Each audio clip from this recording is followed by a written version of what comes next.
ஈரோடு மாவட்டத்தில் கரும்பு விவசாயம் நல்ல விளைச்சல் கண்டுள்ளதால் விவசாயிகள் மகிழ்ச்சி அடைந்துள்ளனர். சொட்டு நீர் பாசனம் உள்ளிட்ட பல்வேறு மானியங்கள் வழங்கிய முதலமைச்சர் செல்வி ஜெயலலிதாவிற்கு அவர்கள் நன்றி தெரிவித்துக் கொண்டனர். ஈரோடு மாவட்டம் கோபிச்செட்டிப்பாளையம், கௌதம்பாடி, கூகலூர், பங்களாபுதூர், கொடிவேரி, கள்ளிப்பட்டி, குள்ளம்பாளையம், வெள்ளாங்கோவில் உள்ளிட்ட பகுதிகளில் சுமார் 1000 ஏக்கர் பரப்பளவில் கரும்பு பயிரிடப்பட்டுள்ளது.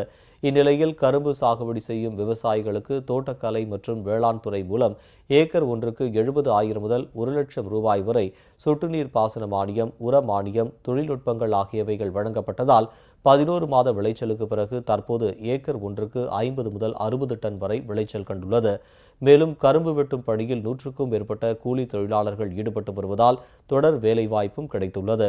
இதனால் விவசாயிகளும் விவசாய தொழிலாளர்களும் நல்ல பலன் பெற்றுள்ளதால் பெரும் மகிழ்ச்சி அடைந்துள்ளனர். பல்வேறு மானியங்கள் வழங்கி விவசாயிகளின் வாழ்வை மேம்படுத்தி வரும் முதலமைச்சர் செல்வி ஜெயலலிதாவுக்கு விவசாயிகள் தங்களது நெஞ்சார்ந்த நன்றியை தெரிவித்துக் கொண்டனர். ஏரியாவில் கரும்பு பயிரிட்டு எல்லாம் ஒரு 10-20 ஏக்கராவாட்டம் வெட்டு வந்திருக்குது. மழை பெஞ்சனால நல்லா பயிரிட்டு நல்லா பயிர் வந்திருக்குதுங்க.